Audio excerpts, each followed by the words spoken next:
مختلف موقعوں پر اتحاد و اتفاق کی تلقین کی ہو، ترغیب دی ہو، ابھارا ہو۔ لہٰذا یہ موضوع اہم ترین موضوع ہے، دین اسلام نے بارہا اس جانب توجہ دلائی۔ قرآن مجید کا مطالعہ کرنے سے ہمیں یہ بات معلوم ہوتی ہے کہ اللہ نے انسانیت کو ایک امت بنائی، کان الناس امۃ واحدہ۔ اگر اس میں کسی کو شک ہو، شبہ ہو تو اللہ نے اسے دور کیا، حصر کے الفاظ، تاکید کے الفاظ استعمال کیے، ما کان الناس الا امۃ واحدہ، کہ مسلمان یا لوگ ایک ہی امت تھے، دونوں کے لوگوں کے درمیان کوئی اختلاف نہیں پایا جاتا۔ فاختلفوا، پھر اس کے بعد لوگ اختلافات کے شکار ہوئے۔ اللہ نے دوسرے مقام پر فرمایا وَلَا يَزَالُونَ مُخْتَلِفِينَ، اختلاف شروع ہوا اور برابر اختلاف جاری رہے گا۔ لا يَزَالُونَ مُخْتَلِفِينَ، اختلاف سے بچنے والے وہ خوش نصیب اور سعادت مند بندے ہیں جن پر اللہ تبارک و تعالیٰ کی نوازشیں ہیں، رحمتوں کی برسات ہوتی ہے، الا من رحم ربک، ورنہ امت مسلمہ اختلافات کی شکار ہے۔ فاختلفوا ولا يزالون مختلفین، نبی صلی اللہ علیہ وسلم نے اللہ سے دعائیں کی، التجائیں کی، اللہ نے دعاؤں کو قبول کیا، لیکن ایک دعا جو رد کی گئی وہ یہی ہے کہ اللہ کے نبی صلی اللہ علیہ وسلم نے اللہ سے مانگا کہ امت کی صفوں میں اختلاف نہ ہو، دراڑیں پائی نہ جائیں، لیکن فمنعنیہا، اللہ نے میری اس دعا کو قبول نہیں کیا۔ رسول اللہ صلی اللہ علیہ وسلم نے فرمایا انہ من یعش منکم فسیرى اختلافا کثیرا، تم میں سے جو کوئی میرے بعد زندہ رہے گا بہت سارا اختلاف دیکھے گا۔ صحابہ کرام نے اختلاف دیکھا، آج کے دور میں تو اختلاف بہت زیادہ نظر آتا ہے، عقائد و ایمانیات میں اختلاف نظر آتا ہے، عبادات و معاملات میں اختلاف نظر آتا ہے، عادات اور روایات میں اختلاف نظر آتا ہے، ہر جگہ اختلاف نظر آتا ہے، جماعتوں میں اختلاف نظر آتا ہے، مسجدوں میں اختلاف نظر آتا ہے، ازدواجی زندگی میں اختلاف نظر آتا ہے، معاشرتی زندگی میں اختلاف نظر آتا ہے۔ فَسَيَرَى اخْتِلَافًا كَثِيرًا، اختلاف نے کسی خطے کو نہیں چھوڑا، کسی علاقے کو نہیں چھوڑا، کسی طبقے کو نہیں چھوڑا۔ فَسَيَرَى اخْتِلَافًا كَثِيرًا وَلَوْ شَاءَ رَبُّكَ لَجَعَلَ النَّاسَ أُمَّةً وَاحِدَةً یا لَجَعَلَكُمْ أُمَّةً وَاحِدَةً، اگر اللہ چاہتا، اللہ کی مشیت ہوتی تو اللہ تبارک و تعالی پہلے کی طرح کان الناس أُمَّةً وَاحِدَةً یا وَمَا كَانَ النَّاسُ إِلَّا أُمَّةً وَاحِدَةً، پہلے کی طرح تمہیں بھی لَجَعَلَكُمْ أُمَّةً وَاحِدَةً، ایک ہی امت بنا دیتا، لیکن اللہ امتحان لینا چاہتا ہے۔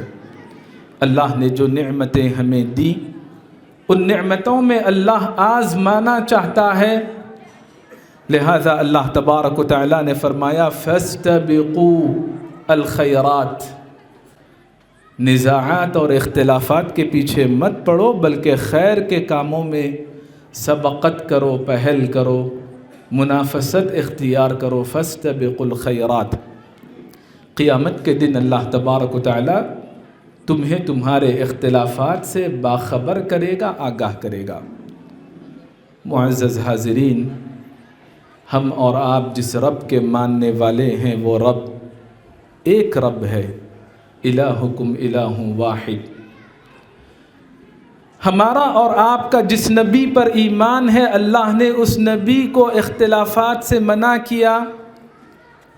ان الذین فرقوا دینہم وکانوا شیعا لست منہم فی شیء، جو ٹکڑوں میں بٹ گئے، دین کے ٹکڑے ٹکڑے جنہوں نے کیا، اے نبی آپ کا ان سے کوئی تعلق نہیں ہے۔ عمومی طور پر اہل ایمان کو اللہ نے پابند بنایا، لا تکونوا کالذین تفرقوا واختلفوا من بعد ما جاءتهم البینات، روشن دلیلیں پہنچ چکی، حجت پوری کی گئی، لہذا اختلافات میں، فرقتوں میں مت بٹو۔ ولا تکونوا من المشرکین، موحدین کی یہ علامت ہے کہ وہ اتحاد و اتفاق کے ساتھ رہتے ہیں، مشرکین میں سے شمار نہ ہونا۔ لا تکونوا من المشرکین من الذین فرقوا دینہم وکانوا شیعا کل حزب بما لدیہم فرحون۔ اہل ایمان کی یہ علامت نہیں کہ وہ اختلافات کرتے ہیں، ایسے اختلافات جو نزاعات کا سبب بنے۔ علم کی روشنی میں اگر اختلاف ہو تو اسلاف نے اسے توسع سے تعبیر کیا، وسعت پیدا کرنے اور گنجائش پیدا کرنے سے تعبیر کیا۔ اختلاف اگر تنوع ہو تو اس کی گنجائش ہے اختلاف تنوع کی، لیکن اگر اختلاف تضاد ہو، ٹکرانے والا اختلاف ہو، جو مسلمانوں کی صفوں میں دراڑیں پیدا کرنے والا اختلاف ہو، تو اللہ تبارک و تعالیٰ نے اس سے منع فرمایا ہے۔ مشرکین کی علامت اللہ نے بیان فرمائی،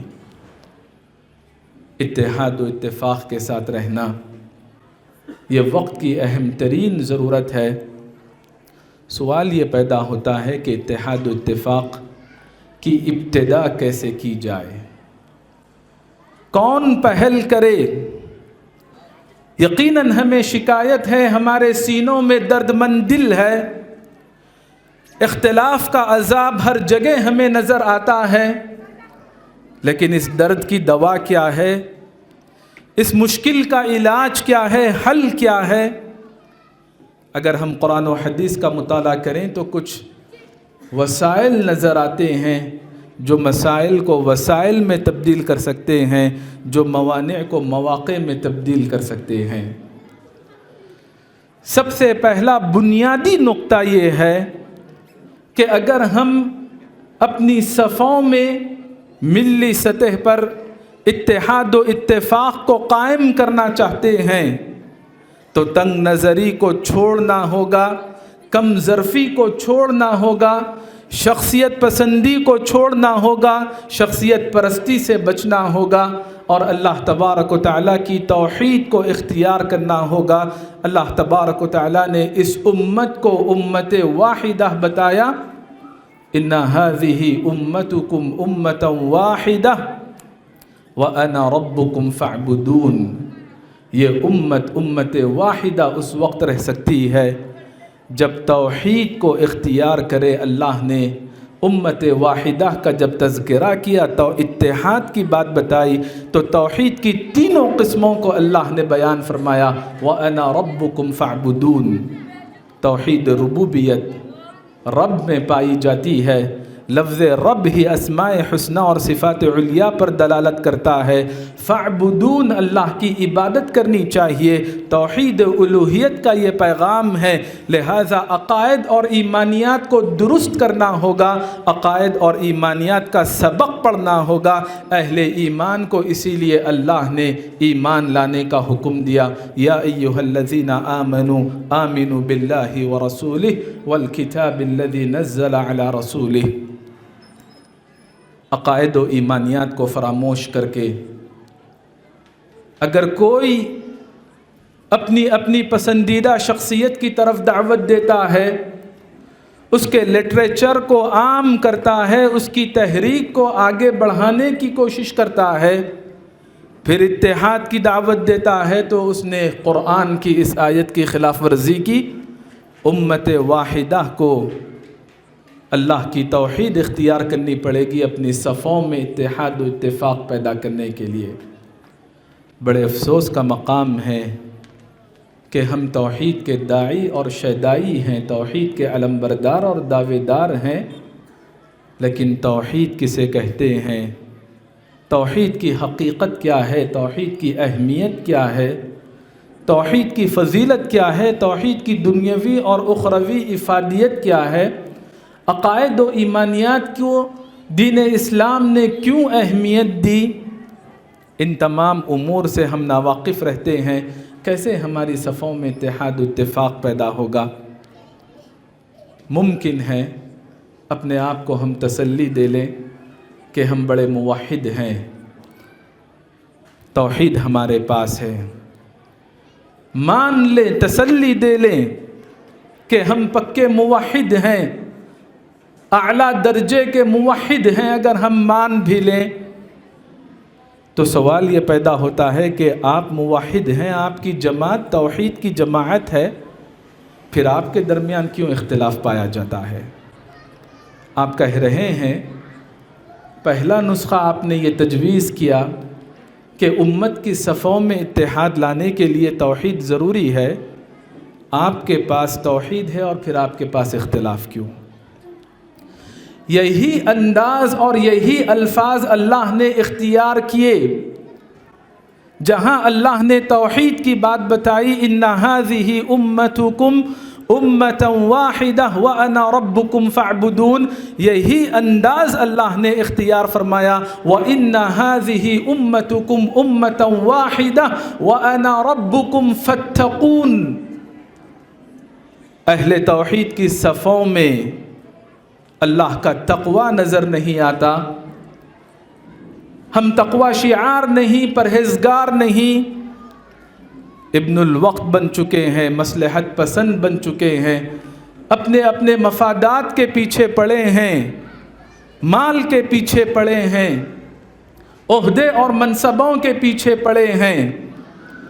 ہم نے اخلاق کا سبق نہیں پڑھا، ایک اچھے انسان اور ایک اچھے مسلمان نہیں بنے، لہٰذا توحید اگر ہے پھر بھی اختلاف پایا جاتا ہے تو ہمیں اپنے کردار کو سنوارنے کی ضرورت ہے، اپنے معاملات پر نظر ثانی کرنے کی ضرورت ہے، اللہ کا تقوی اختیار کرنا چاہیے۔ اگر ہم توحید پر بولنے لگے، اللہ کا تقوی اختیار کرنے پر ابھارنے لگے، یقین جانیں یہ موضوعات ایک مستقل موضوعات ہو جائیں گے۔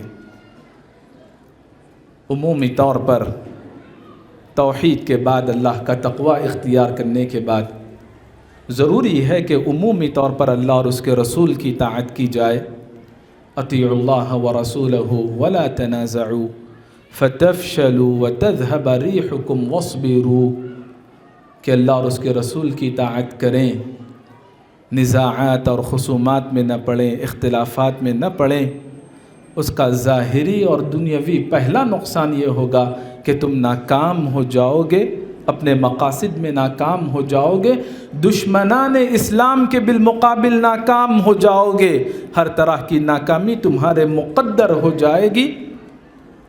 وَلِلَّهِ الْعِزَّةُ وَلِرَسُولِهِ وَلِلْمُؤْمِنِينَ، مسلمان کے لیے عزت تھی، قوت تھی، غلبہ تھا، لیکن جہاں اختلافات آنے لگے فَتَفْشَلُوا وَتَذْهَبَ رِيحُكُمْ، اختلافات کی وجہ سے مسلمانوں کی ہوا اکھڑ گئی۔ وَاعْتَصِمُوا بِحَبْلِ اللَّهِ جَمِيعًا وَلَا تَفَرَّقُوا، قرآن کے ساتھ وابستگی، قرآن کے ساتھ گہرا تعلق بہت ضروری ہے۔ إِنَّ اللَّهَ يَرْفَعُ بِهَذَا الْكِتَابِ أَقْوَامًا وَيَضَعُ بِهِ آخَرِينَ، قرآن سے جب وابستگی ہوگی تو عروج بلکہ ترقی کی ایک معراج اللہ تبارک و تعالی عطا کرے گا۔ قرآن سے جب غفلت برتی جائے گی تو ایسے ہی آزمائشیں آئیں گی، قعر مذلت میں ذلت اور رسوائی کا ہمیں سامنا کرنا پڑے گا۔ معزز حاضرین، اہل علم نے تجزیہ کیا اختلافات کیوں ہوتے ہیں۔ بالخصوص امام شافعی رحمۃ اللہ علیہ کی جانب یہ بات منسوب کی جاتی ہے۔ امام ابن عبد البر رحمۃ اللہ علیہ نے اپنی کتاب الجامع،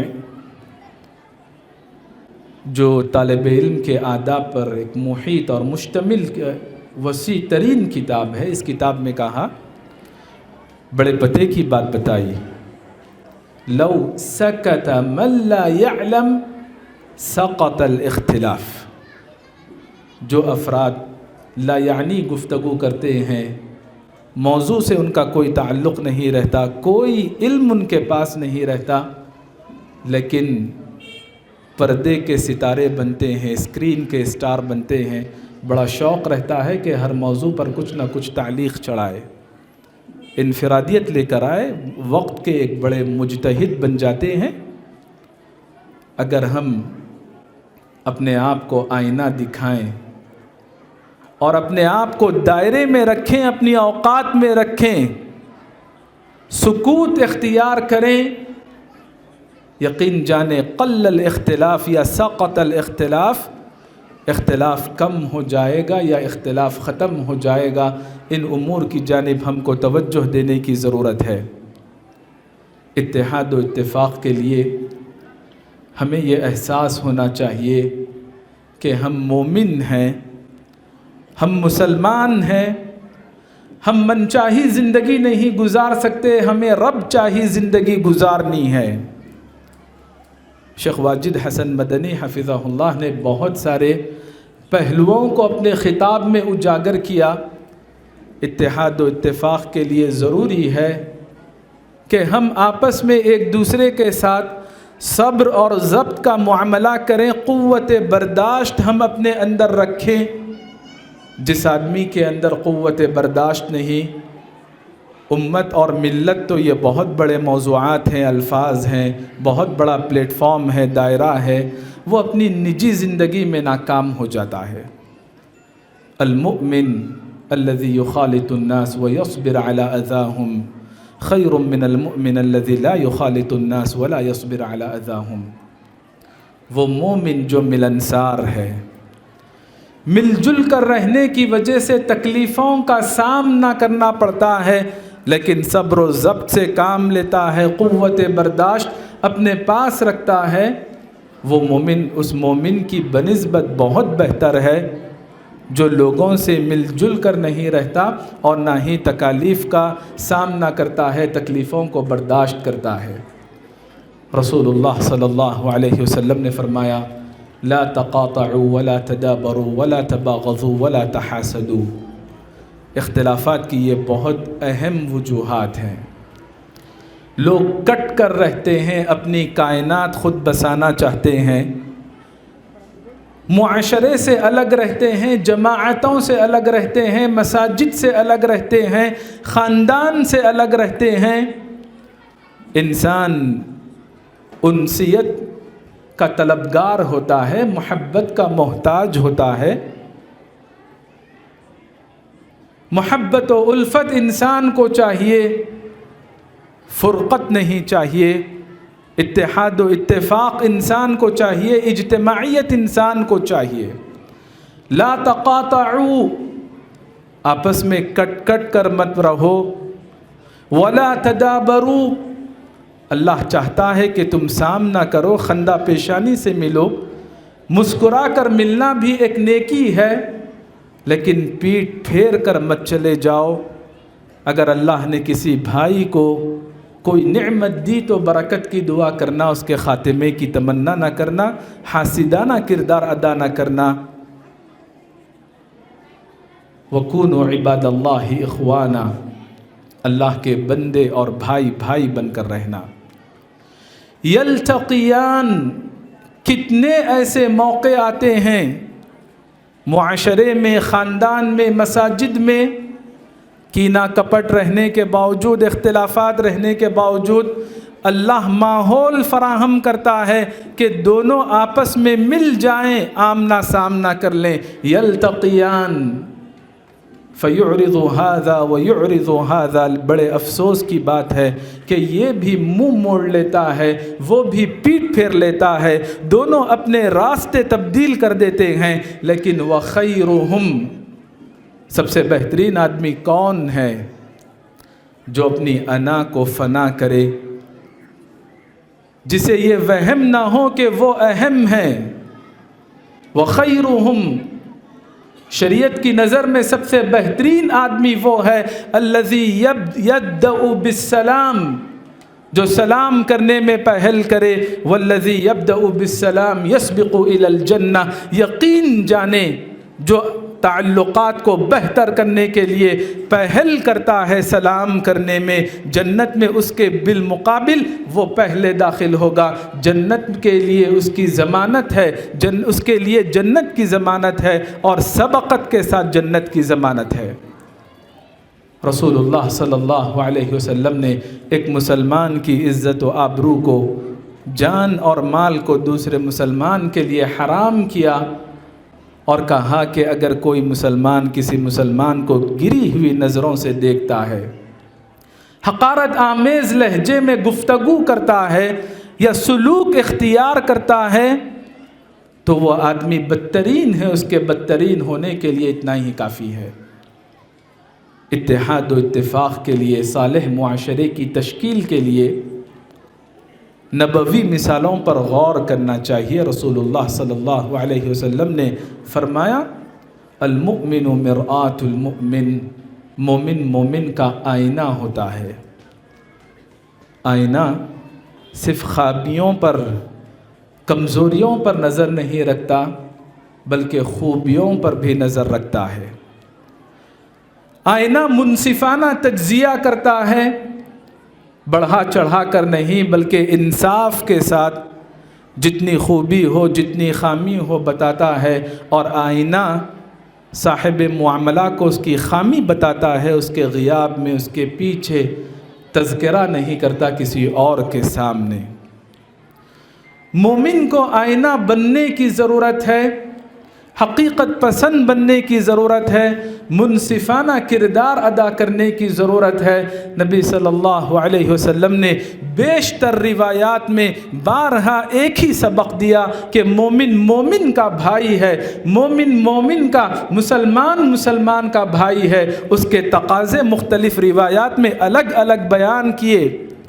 یکف علیہ ضیعتہ ویحوطہ من ورائہ، کہ مومن مومن کی جانب سے دفاع کرتا ہے، اس کے غیاب میں اس کے سامان کی عزت و آبرو کی حفاظت کرتا ہے، مومن نگہبان ثابت ہوتا ہے دوسرے مومن بھائی کے لیے۔ ان المؤمن للمؤمن کالبنیان، بنیاد کی حیثیت ہے، دیوار کی حیثیت ہے، بنیان مرصوص، سیسا پگھلائی ہوئی دیوار کی حیثیت ہے۔ اہل ایمان کی صفوں میں اس نوعیت کا اتحاد پایا جانا چاہیے۔ یشد بعضہ بعضا، ایک مومن کو دوسرے مومن سے ہمت ملنی چاہیے، طاقت ملنی چاہیے۔ لیکن آج ایک مومن دوسرے مومن کو کمزور کرنے کے درپے ہے۔ کیسے اس کو معاشی طور پر کمزور کیا جائے، معاشرتی طور پر کمزور کیا جائے، مالی طور پر کمزور کیا جائے، مومن مومن کو کمزور کرنے کے درپے ہے، جبکہ اللہ تبارک و تعالیٰ نے تقویت کی بات بتائی۔ قرآن میں کہا انما المؤمنون اخوہ، اہل ایمان آپس میں ایک دوسرے کے بھائی ہیں۔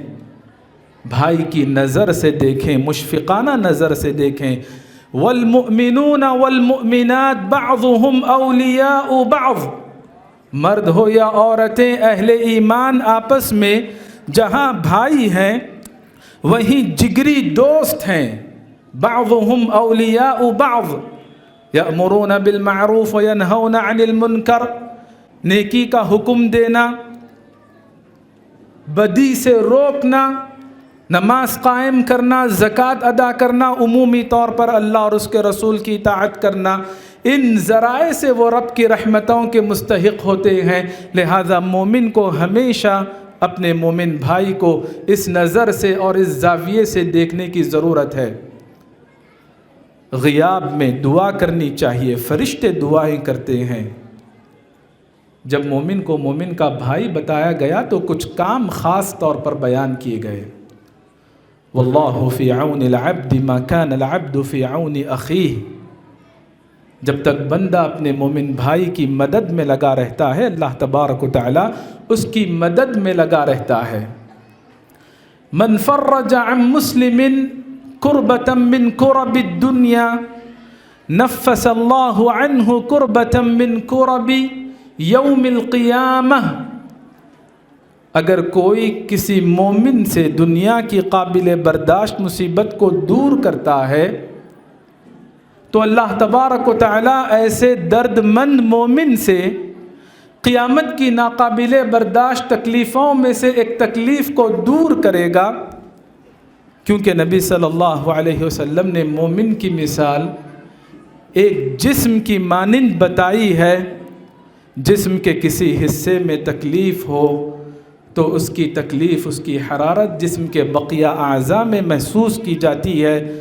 یہ کیفیت ہونی چاہیے، پردہ پوشی سے کام لینا چاہیے، اللہ کی خاطر محبت کرنی چاہیے۔ جب ہم یہ اخلاق و اقدار پیدا کریں گے، ہماری صفوں میں اتحاد و اتفاق پیدا ہوگا۔ اللہ تبارک و تعالیٰ سے دعا ہے کہ اللہ تبارک و تعالیٰ ہماری ان ساری کوششوں اور کاوشوں کو خالصتاً لوجہ اللہ بنائیں، ذخیر آخرت بنائیں۔ وجزاکم اللہ خیراً، والسلام علیکم ورحمۃ اللہ وبرکاتہ۔